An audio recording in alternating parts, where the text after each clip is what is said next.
باب السلام سے فرسٹ ٹائم داخل ہونا یہ افضل ہوتا ہے۔ جب بھی آپ مسجد حرام میں داخل ہوں باب السلام معلوم کر لیجئے گا، اس سے داخل ہوں۔ چونکہ جب آپ اندر جائیں گے تو مسجد میں داخل ہو رہے ہیں، سیدھا پیر رکھیں، مسجد کے داخلے کی دعا کریں۔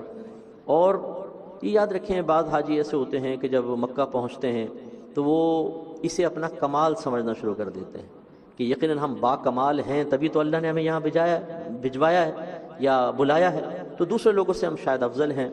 تو وہ بے پرواہ سے ہو جاتے ہیں، چہرے پہ ہنسی ہے، مسکراہٹیں ہیں، موبائل تیار ہیں کہ جی اب سیلفیاں بنیں گی کعبۃ اللہ کے سامنے، طواف کی یوں بنا رہے ہوتے ہیں، ویڈیو چلا رہے ہوتے ہیں، اور کسی کو کال کر لیتے ہیں، کہتے ہیں دیکھ میں یہ چل رہا ہوں۔ یہ یاد رکھیے کہ وہ مقام سمجھ لیجیے ایسا ہے کہ ایک مجرم اپنے آقا کی بارگاہ میں حاضر ہوا ہے۔ ہم نے کتنے گناہ کیے ہوتے ہیں، کتنے لوگوں کو زبان سے تکلیفیں پہنچائی ہوتی ہیں، ہاتھوں سے تکلیف پہنچائی ہیں، پیسوں میں بے احتیاطیاں کی ہوتی ہیں۔ ہم ایک گنہگار مجرم ہیں۔ مجرم جب عدالت میں پیش ہوتا ہے تو ہنستا ہوا نہیں ہوتا، اگر ہو تو اس کو کہتے ہیں یہ بے حیا انسان ہے، بہت ڈھیٹ مجرم ہے۔ تو ہمیں ڈھیٹ نہیں ہونا ہے۔ جتنی ندامت، جتنی شرمندگی، جتنی عاجزی ہمارے اندر ہوگی، اللہ کی رحمت اتنی ہی تیزی سے متوجہ ہوتی ہے۔ تو چہرے پر ندامت کے آثار، اگر رو سکے تو رو پڑیں، آنسو نکل آئیں کہ میں ایسے رب کی بارگاہ میں آ گیا ہوں کہ میں تو اس قابل ہی نہیں تھا کہ میں یہاں تک پہنچ پاتا، اللہ نے اپنے فضل، اپنے کرم سے مجھے بلایا ہے اور میرے لیے گناہوں کے ختم کرنے کا اہتمام فرمایا ہے۔ یہ مقام شکر ہے، یہ مقام تکبر نہیں ہے، یہ بے پرواہی اور غفلت کا مقام نہیں ہے۔ تو بڑے سر جھکا کر روتے ہوئے، فرسٹ ٹائم حاضری تو ایسی ہونی چاہیے۔ پہلی حاضری سیدھی سر جھکا کر ندامت کے ساتھ کعبۃ اللہ کے قریب پہنچیں اور پھر اس پر نگاہ ڈالیں۔ بحکم حدیث کعبۃ اللہ پر پہلی نگاہ جب پڑتی ہے، جو دعا مانگی جائے وہ اللہ تعالیٰ قبول فرما لیتا ہے۔ بعض لوگ پوچھتے ہیں مجھ سے آپ کون سی دعا مانگیں؟ میں عرض کرتا ہوں کہ درود پاک پڑھیں، اپنے آقا کے لیے دعا مانگیں۔ میرے آقا محتاج نہیں، لیکن یاد رکھیں جو اپنے آقا کے لیے دعا مانگتا ہے اللہ تعالیٰ اس کے رسول اس کو غنی کر دیتے ہیں۔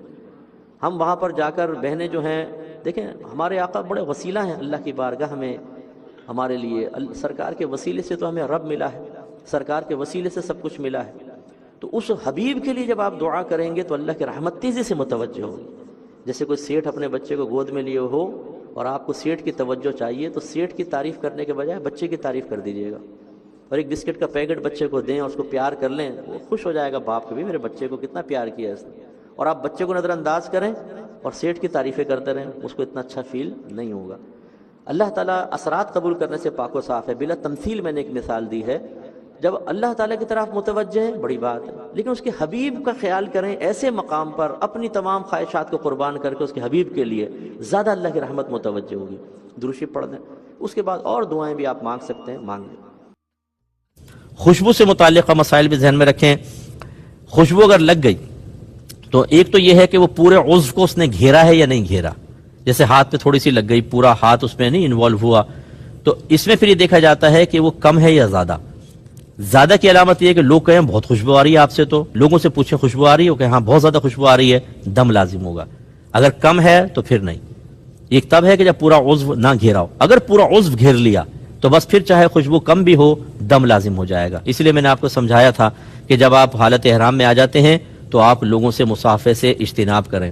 میں ایک دفعہ حالت احرام میں تھا، جدہ پہ اترا، ایک صاحب ملنے آ گئے، میں نے ان کو روکا کہ نہیں نہ ملے، مجھے دور سے ان کی خوشبو آ رہی تھی، انہوں نے کوئی سینٹ وغیرہ لگائی ہوئی تھی، وہ ناراض ہو گئے مجھ سے کہ جی مفتی صاحب نے تو دیکھیں مجھے گلے نہیں ملنے دیا۔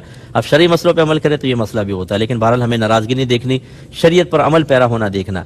تو لہٰذا پورے اس کو گھیر لیا تو مسئلہ، تو میں نے آپ کو بتایا تھا کہ اس میں احتیاط کریں۔ ایسی حجر اسود کو بوسہ دینے میں بڑا مسئلہ ہے۔ ہمارے نادان مسلمان بھائی اور یہ خصوصاً ہندوستان پاکستان کے لوگ یہ حرکتیں کرتے ہوئے نظر آتے ہیں، عطر لیں گے حجر اسود پہ ڈال دیں گے، وہ سمجھتے ہیں کہ ہم نے خوشبودار کر دیا۔ بھائی حالت احرام میں جو ہونٹ رکھے گا، ہونٹ پورا ایک عضو ہے، اگر پورے ہونٹ پہ خوشبو لگ گئی دم لازم ہو جائے گا۔ کون سا آپ نے اچھا کام کیا، کون سا کمال کیا، اس میں ذرا احتیاط کیجیے۔ اسی طرح اگر پورے سر میں خوشبودار تیل لگا لیا دم لازم ہوگا۔ میں نے آپ کو سمجھایا تھا کہ آپ احرام کی 2 چادریں رکھیں، یعنی 2 سیٹ رکھیں۔ ایک آپ نے پہنا ہوا ہے، حالت احرام میں آنے سے پہلے جتنی مرضی اس پہ خوشبو لگا لیں، اب آپ پہنیں گے، نیت کر لیں گے، حالت احرام میں آ گئے کوئی مسئلہ نہیں ہے۔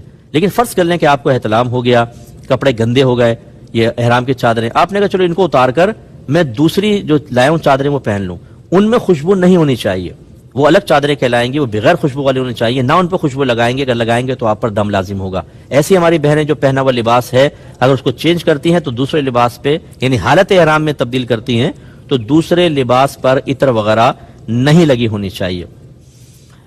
اور خالص خوشبو کے بارے میں بتا چکا ہوں، جیسے الائچی ہے، لونگ ہے اور دیگر چیزیں جو خوشبو بہت زیادہ دیتی ہیں، انہیں کچا کھا لیا تو دم لازم ہوگا. ہاں اگر بریانی وغیرہ میں پکا لی، اب آپ نے چبائی اور خوشبو آئی، کوئی مسئلہ نہیں، کیونکہ جلنے کے بعد خوشبو برن ہو جاتی ہے، یعنی برن ہونے کے بعد ختم ہو جاتی ہے، فنا مانی گئی ہے، پھر کوئی مسئلہ نہیں ہے. اور جتنے ہمارے بھائی یہ خوشبودار پان کھانے کے عادی ہیں اور چھالیاں وغیرہ کے خدارہ، حالت احرام میں اجتناب کریں، اس میں دم ہونے کا اندیشہ اور خطرہ ہے. اب جب احرام کی حالت میں آنا ہو تو سنت ہے کہ انسان غسل کرے، جسم کے غیر ضروری بال وغیرہ صفائی وغیرہ کرے، ان کو صاف کرے. اس کے علاوہ مسواک کرنا، سرما لگانا، جسم پر خوشبو کا ملنا، وہ بے سلی چادریں جو آپ ابھی پہننے والے ہیں، حالت احرام سے پہلے اس پہ جتنی بھی آپ خوشبو لگانا چاہیں لگا سکتے ہیں. پھر چاہے حالت احرام میں آ جائیں، وہ خوشبو کو نقصان نہیں دے گی، تو خوشبو وغیرہ لگا لیں بدن پر، کپڑوں پر، اور اس کے بعد احرام کی چادریں پہن لیں. اور بہنیں جو ہیں وہ تو عام نارمل کپڑے میں ہوں گے، لیکن نیت ابھی نہ کریں. اچھا، میں نے عرض کیا کہ آپ احرام کی چادریں پہن لیں لیکن نیت نہ کریں. احرام کی چادریں پہننے کے بعد اگر مکروہ وقت نہیں ہے تو 2 رکعت نفل احرام کی نیت سے، احرام کے نوافل کہلاتے ہیں، وہ ادا کر لیں. نیت کیوں نہ کریں؟ کیونکہ مسئلہ یہ ہے، اگر آپ ایئرپورٹ پہنچتے ہیں اور آپ نے گھر سے ہی غسل کر کے احرام کی چادریں پہن کر نیت کر لی تو آپ حالت احرام میں داخل ہو گئے. اب ایئرپورٹ پہ بعض اوقات رشتہ دار آتے ہیں ملنے کے لیے، کسی نے اگر ہاتھوں پہ خوشبو لگائی ہوئی ہے، اس نے مصافحہ کیا، وہ خوشبو آپ کے پورے ہاتھ پر لگ گئی، دم لازم ہو جائے گا.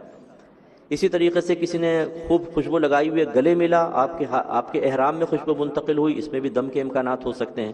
ایسے ہی گلاب کے پھول وغیرہ ڈالے جاتے ہیں، اگر وہ ڈال لیا آپ نے، ہار کافی سارے، اور ان کی خوشبو احرام کے اندر آ گئی تو بھی دم لازم ہوگا. اور پھر اس کے علاوہ جیسے ہی آپ نیت کرتے ہیں احرام کی پابندیاں شروع ہو جاتی ہیں. تو آپ اگر پہلے گھر سے نیت کر لیں گے تو احرام کی پابندیاں شروع ہو گئیں. اس لیے نیت کریں گے جہاز میں بیٹھنے کے بعد. بس یہ میری بات آپ اچھی طرح یاد رکھیے گا، بڑا فائدہ ہوگا آپ کو. جہاز میں بیٹھ جائیں بالکل اطمینان سے اپنی سیٹ پر، جہاز فضا میں بلند ہو جائے، پھر کہیں جا کر آپ احرام کی نیت کیجئے گا. اس سے پہلے بس آپ کپڑے بدل لیں لیکن نیت نہ کریں. اب آپ ایئرپورٹ پہنچ گئے، کاغذاتی کارروائی سے فارغ ہوئے، آپ نے 2 رکعت نفل بھی ادا کر لی، اب آپ جہاز میں بیٹھ گئے ہیں. ویسے تو جہاز والے اعلان کر دیتے ہیں، اگر آپ نے پہلے نیت نہ کی ہو کہ بھئی میقات آنے والی ہے، آپ نیت کر لیں. میقات اس مقام کو کہتے ہیں کہ اگر کوئی مکۃ المکرمہ جانے کا ارادہ رکھتا ہو تو اس مقام سے بغیر احرام کے نہیں گزر سکتا. اگر گزرے گا تو دم لازم ہو جائے گا. اب چونکہ آپ جہاز میں ہیں تو آپ کو تو نہیں پتہ چلے گا کہاں ہے میقات.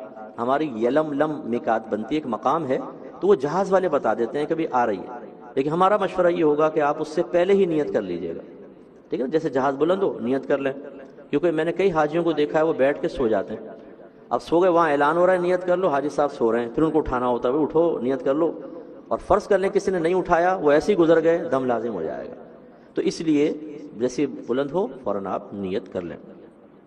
یاد رکھیے کہ نیت کرنے کے بعد، اچھا نیت میں بعض اوقات کتابیں پڑھ رہے ہوتے ہیں ہم، ان عربک ورڈز کو پڑھنے کی کوشش کر رہے ہوتے ہیں. کوئی عربی دعا پڑھنا کوئی لازم نہیں ہے. نیت کہتے ہیں دل کے پختہ ارادے کو. تو احرام عمرے کی نیت اس طریقے سے ہوگی کہ اے اللہ تعالیٰ میں تیری رضا کی خاطر عمرے کی نیت کرتا ہوں، اسے میرے لیے آسان کر دے، اپنی بارگاہ میں قبول فرما لینا. نیت کرنے کے بعد ایک بار تلبیہ پڑھنا واجب ہوتا ہے، یہ لازم ہے، ورنہ آپ احرام کی حالت میں نہیں داخل ہوں گے. سمجھ لیں تلبیہ پڑھنا ضروری ہے، 1 دفعہ واجب اور 2 مرتبہ سنت، تو 3 مرتبہ افضل ہوتا ہے. لبیک اللہم لبیک لبیک لا شریک لک لبیک ان الحمد والنعمت لک والملک لا شریک لک. مرد بلند آواز سے پڑھیں، ایسا کہ جہر کے ساتھ دور تک پہنچے آواز. بہنیں بس اتنی آواز سے پڑھیں کہ ان کے اپنے کان اپنی آواز کو سن لیں. یہ شرعی اصول ہمیشہ یاد رکھیے گا، جہاں شریعت نے فرمایا ہے کہو یا پڑھو، اس کا مطلب ہے اتنی آواز سے کہو، اتنی آواز سے پڑھو کہ تمہارے اپنے کان اپنی آواز کو سن لیں، ورنہ وہ پڑھنا نہیں کہلائے گا. تو ابھی تلبیہ لازم ہے، پڑھنا ہے. اگر اس کو بھی منہ بند ہے، خالی دلی دل میں پڑھ رہے ہیں، یا کوئی بہن ایسے پڑھ لیں تو ان کا احرام نہیں ہوگا. یہ ضروری ہے کہ تلبیہ بلند آواز سے پڑھنی چاہیے. اس کے بعد پھر آپ اب مکۃ المکرمہ پہنچیں گے. اب یہاں ایک ضروری بات ہے کہ آپ پہلے کہاں جا رہے ہیں. اگر آپ کی فلائٹ مدینہ منورہ جا رہی ہے یا پہلے جدہ اور وہاں سے آپ مدینہ منورہ جا رہے ہیں، ان دونوں صورتوں میں آپ یہاں سے احرام نہیں پہنیں گے، کیونکہ اگر آپ ڈائریکٹ مدینہ جا رہے ہیں تو بیچ میں میقات آتی ہی نہیں ہے۔ اگر آپ جدہ جا رہے ہیں پھر مدینہ جا رہے ہیں تو جدہ اور پاکستان کے درمیان میقات تو ہے، لیکن آپ کا براہ راست مکۃ المکرمہ جانے کا ارادہ نہیں ہے، تو لہٰذا آپ اس میں نیت نہ کریں، سادہ کپڑوں میں آپ جائیں، مدینہ منورہ میں اپنے دن گزاریں۔ اس کے بعد جب وہاں سے آپ مکۃ المکرمہ جائیں گے تو وہاں ایک میقات ہے جس کو ذوالحلیفہ کہتے ہیں، ابیار علی بھی معروف ہے، وہ بس والے باقاعدہ وہاں جا کے روکتے ہیں اور وہ لوگ غسل کرتے ہیں، غسل خانے ہیں، غسل کرتے ہیں، مسجد ہے، احرام پہنے، نماز پڑھیں، پھر وہاں سے آئیں۔ چنانچہ اگر کوئی یہیں سے احرام پہن کر اور پہلے مدینہ جا رہا ہے تو 8 دن اگر وہاں اسٹے ہے تو 8 دن احرام کی پابندیوں میں رہنا پڑے گا۔ اور یہ شرعی اصول یاد رکھیے گا، اگر کسی کے راستے میں 2 میقاتیں آتی ہوں، مکۃ المکرمہ جانا چاہتا ہو اور 2 میقات آئیں، جیسے آپ یہاں سے جدہ سے مدینہ، مدینہ سے پھر ایک میقات آتی ہے مکے تک، اور یہاں سے جدہ تک بھی ہے، تو پہلی میقات پر احرام باندھنا افضل ہوتا ہے، باندھ لے اچھا ہے، لیکن واجب نہیں، اور آسانی اور سہولت یہ ہے کہ دوسری میقات پر باندھ لیا جائے، تو آپ بالکل نہ کریں، پریشان نہ ہو۔ لیکن اگر آپ کی ڈائریکٹ جدہ سے مکہ فلائٹ ہے تو پھر یقینی سی بات ہے آپ کو احرام باندھنا ہوگا۔ احرام کی حالت میں آنا ہو تو سنت ہے کہ انسان غسل کرے، جسم کے غیر ضروری بال وغیرہ صفائی وغیرہ کرے، ان کو صاف کرے، اس کے علاوہ مسواک کرنا، سرما لگانا، جسم پر خوشبو کا ملنا، وہ بے سیلی چادریں جو آپ ابھی پہننے والے ہیں حالت احرام سے پہلے اس پہ جتنی بھی آپ خوشبو لگانا چاہیں لگا سکتے ہیں، پھر چاہے حالت احرام میں آ جائیں وہ خوشبو کو نقصان نہیں دے گی، تو خوشبو وغیرہ لگا لیں بدن پر، کپڑوں پر، اور اس کے بعد احرام کی چادریں پہن لیں، اور بہنیں جو ہیں وہ تو عام نارمل کپڑے میں ہوں گے، لیکن نیت ابھی نہ کریں۔ جب آپ بعض اوقات تو اب یہ جیسے آپ کو گائیڈ لائن دی گئی ہو کہ حاجی کیمپ جاتے ہیں وہاں سے PIA کی بسیں آپ کو ایئرپورٹ تک پہنچائیں گی، اور کبھی آدمی اپنے پرائیویٹ کنوینس سے جاتا ہے، تو جو بھی صورت اختیار کریں وہ وہاں پر جائیں گے تو وہ آپ کو وقت پہ ہی پہنچائیں گے جو ان کو وہ معلوم ہے کہ کب پہنچانا ہے، اور پرائیویٹ طور پر آپ جائیں اپنی کنوینس سے تو 2 3 4 گھنٹے پہلے پہنچ جائیں ایئرپورٹ پر، تاکہ کوئی اگر کارروائی ہو، کوئی چیز بھول گئے ہوں خدا نخواستہ تو بر وقت اس کا ازالہ ہو سکے۔ اگر آخری ٹائم میں وہاں پہنچیں گے تو پھر ہاتھ پاؤں پھول جائیں گے اور بہت مشکل ہو جائے گی۔ اچھا، میں نے عرض کیا کہ آپ احرام کی چادریں پہن لیں لیکن نیت نہ کریں۔ احرام کی چادریں پہننے کے بعد اگر مکروہ وقت نہیں ہے تو 2 رکعت نفل احرام کی نیت سے، احرام کے نوافل کہلاتے ہیں، وہ ادا کر لیں۔ نیت کیوں نہ کریں؟ کیونکہ مسئلہ یہ ہے اگر آپ ایئرپورٹ پہنچتے ہیں اور آپ نے گھر سے ہی غسل کر کے احرام کی چادریں پہن کر نیت کر لی تو آپ حالت احرام میں داخل ہو گئے۔ اب ایئرپورٹ پہ بعض اوقات رشتہ دار آتے ہیں ملنے کے لیے، کسی نے اگر ہاتھوں پہ خوشبو لگائی ہوئی ہے، اس نے مصافحہ کیا، وہ خوشبو آپ کے پورے ہاتھ پر لگ گئی، دم لازم ہو جائے گا۔ اسی طریقے سے کسی نے خوب خوشبو لگائی ہوئی ہے، گلے ملا، آپ کے احرام میں خوشبو منتقل ہوئی، اس میں بھی دم کے امکانات ہو سکتے ہیں۔ ایسے ہی گلاب کے پھول وغیرہ ڈالے جاتے ہیں، اگر وہ ڈال لیا آپ نے، ہار کافی سارے، اور ان کی خوشبو احرام کے اندر آ گئی تو بھی دم لازم ہوگا۔ اور پھر اس کے علاوہ جیسے ہی آپ نیت کرتے ہیں احرام کی پابندیاں شروع ہو جاتی ہیں، تو آپ اگر پہلے گھر سے نیت کر لیں گے تو احرام کی پابندیاں شروع ہو گئیں، اس لیے نیت کریں گے جہاز میں بیٹھنے کے بعد۔ بس یہ میری بات آپ اچھی طرح یاد رکھیے گا، بڑا فائدہ ہوگا آپ کو۔ جہاز میں بیٹھ جائیں بالکل اطمینان سے اپنی سیٹ پر، جہاز فضا میں بلند ہو جائے، پھر کہیں جا کر آپ احرام کی نیت کیجئے گا، اس سے پہلے بس آپ کپڑے بدل لیں لیکن نیت نہ کریں۔ اب آپ ایئرپورٹ پہنچ گئے، کاغذاتی کارروائی سے فارغ ہوئے، آپ نے 2 رکعت نفل بھی ادا کر لی، اب آپ جہاز میں بیٹھ گئے ہیں۔ ویسے تو جہاز والے اعلان کر دیتے ہیں، اگر آپ نے پہلے نیت نہ کی ہو کہ بھئی میقات آنے والی ہے، آپ نیت کر لیں۔ میقات اس مقام کو کہتے ہیں کہ اگر کوئی مکۃ المکرمہ جانے کا ارادہ رکھتا ہو تو اس مقام سے بغیر احرام کے نہیں گزر سکتا، اگر گزرے گا تو دم لازم ہو جائے گا۔ اب چونکہ آپ جہاز میں ہیں تو آپ کو تو نہیں پتہ چلے گا کہاں ہے میقات، ہماری یلملم میقات بنتی ہے، ایک مقام ہے، تو وہ جہاز والے بتا دیتے ہیں کہ بھی آ رہی ہے، لیکن ہمارا مشورہ یہ ہوگا کہ آپ اس سے پہلے ہی نیت کر لیجئے گا، ٹھیک ہے، جیسے جہاز بلند ہو نیت کر لیں، کیونکہ میں نے کئی حاجیوں کو دیکھا ہے وہ بیٹھ کے سو جاتے ہیں، اب سو گئے، وہاں اعلان ہو رہا ہے نیت کر لو، حاجی صاحب سو رہے ہیں، پھر ان کو اٹھانا ہوتا ہے، اٹھو نیت کر لو، اور فرض کر لیں کسی نے نہیں اٹھایا، وہ ایسے ہی گزر گئے، دم لازم ہو جائے گا۔ تو اس لیے جیسے بلند ہو فوراً آپ نیت کر لیں۔ یاد رکھیے کہ نیت کرنے کے بعد، اچھا نیت میں بعض اوقات کتابیں پڑھ رہے ہوتے ہیں ہم، ان عربک ورڈز کو پڑھنے کی کوشش کر رہے ہوتے ہیں، کوئی عربی دعا پڑھنا کوئی لازم نہیں ہے، نیت کہتے ہیں دل کے پختہ ارادے کو۔ تو احرام عمرے کی نیت اس طریقے سے ہوگی کہ اے اللہ تعالیٰ میں تیری رضا کی خاطر عمرے کی نیت کرتا ہوں، اسے میرے لیے آسان کر دے، اپنی بارگاہ میں قبول فرما لینا۔ نیت کرنے کے بعد ایک بار تلبیہ پڑھنا واجب ہوتا ہے، یہ لازم ہے، ورنہ آپ احرام کی حالت میں نہیں داخل ہوں گے، سمجھ لیں۔ تلبیہ پڑھنا ضروری ہے، ایک دفعہ واجب اور 2 مرتبہ سنت، تو 3 مرتبہ افضل ہوتا ہے۔ لبیک اللہم لبیک لبیک لا شریک لک لبیک ان الحمد والنعمت لک والملک لا شریک لک۔ مرد بلند آواز سے پڑھیں، ایسا کہ جہر کے ساتھ دور تک پہنچے آواز، بہنیں بس اتنی آواز سے پڑھیں کہ ان کے اپنے کان اپنی آواز کو سن لیں۔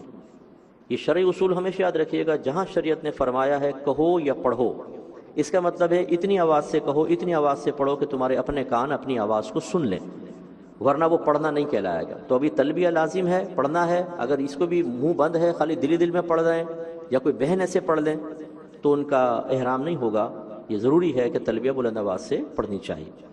اس کے بعد پھر آپ اب مکۃ المکرمہ پہنچیں گے۔ اب یہاں ایک ضروری بات ہے کہ آپ پہلے کہاں جا رہے ہیں۔ اگر آپ کی فلائٹ مدینہ منورہ جا رہی ہے یا پہلے جدہ اور وہاں سے آپ مدینہ منورہ جا رہے ہیں، ان دونوں صورتوں میں آپ یہاں سے احرام نہیں پہنیں گے، کیونکہ اگر آپ ڈائریکٹ مدینہ جا رہے ہیں تو بیچ میں میقات آتی ہی نہیں ہے۔ اگر آپ جدہ جا رہے ہیں پھر مدینہ جا رہے ہیں تو جدہ اور پاکستان کے درمیان میقات تو ہے، لیکن آپ کا براہ راست مکۃ المکرمہ جانے کا ارادہ نہیں ہے، تو لہٰذا آپ اس میں نیت نہ کریں، سادہ کپڑوں میں آپ جائیں، مدینہ منورہ میں اپنے دن گزاریں۔ اس کے بعد جب وہاں سے آپ مکۃ المکرمہ جائیں گے تو وہاں ایک میقات ہے جس کو ذوالحلیفہ کہتے ہیں، ابیار علی بھی معروف ہے، وہ بس والے باقاعدہ وہاں جا کے روکتے ہیں اور وہ لوگ غسل کرتے ہیں، غسل خانے ہیں، غسل کرتے ہیں، مسجد ہے، احرام پہنے، نماز پڑھیں، پھر وہاں سے آپ۔ چنانچہ اگر کوئی یہیں سے احرام پہن کر اور پہلے مدینہ جا رہا ہے تو 8 دن اگر وہاں اسٹے ہے تو 8 دن احرام کی پابندیوں میں رہنا پڑے گا۔ اور یہ شرعی اصول یاد رکھیے گا، اگر کسی کے راستے میں 2 میقاتیں آتی ہوں، مکۃ المکرمہ جانا چاہتا ہو اور 2 میقات آئیں، جیسے آپ یہاں سے جدہ سے مدینہ، مدینہ سے پھر ایک میقات آتی ہے مکے تک، اور یہاں سے جدہ تک بھی ہے، تو پہلی میقات پر احرام باندھنا افضل ہوتا ہے، باندھ لے اچھا ہے، لیکن واجب نہیں، اور آسانی اور سہولت یہ ہے کہ دوسری میقات پر باندھ لیا جائے، تو آپ بالکل نہ کریں، پریشان نہ ہو۔ لیکن اگر آپ کی ڈائریکٹ جدہ سے مکہ فلائٹ ہے تو پھر یقینی سی بات ہے آپ کو احرام باندھنا ہوگا۔